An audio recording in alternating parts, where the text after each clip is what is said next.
দর্শক আসসালামু আলাইকুম। এটা হলো ব্যাটারি। কিছুক্ষণ আগে পুরান রিস্কার গ্যারেজ থেকে ব্যাটারিটা কিনে আনছি। প্রায় আরেকটা ব্যাটারি দিছি, তারপরেও আমার 1300 টাকা দিতে হয়েছে। একটা পুরান ব্যাটারি দিছি, তার সাথে 1300 টাকা দিছি। পরে আমার একটা ব্যাটারি দিছে, বল দেখাই দিছে ভালোই তোলাই দিলে, বলছে এটা 160 অ্যাম্পিয়ার। এটা আনলাম, এখন চার্জে আছে।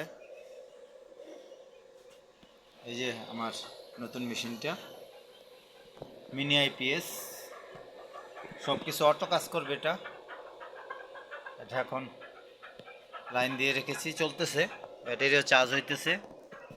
এই যে দেখুন, ব্যাটারি চার্জ হচ্ছে, বাতি জ্বলছে, নিচ্ছে, ব্যাটারি চার্জ হচ্ছে। ছোট্ট একটা ভিডিও করলাম আপনাদের জন্য।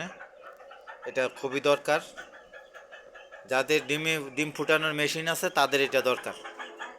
খেয়াল করে দেখবেন, এটা যেই কারেন্টে ডিস্টার্ব দেয় এখন, এটা হলে ভালো হবে। ধন্যবাদ সাথে থাকার জন্য।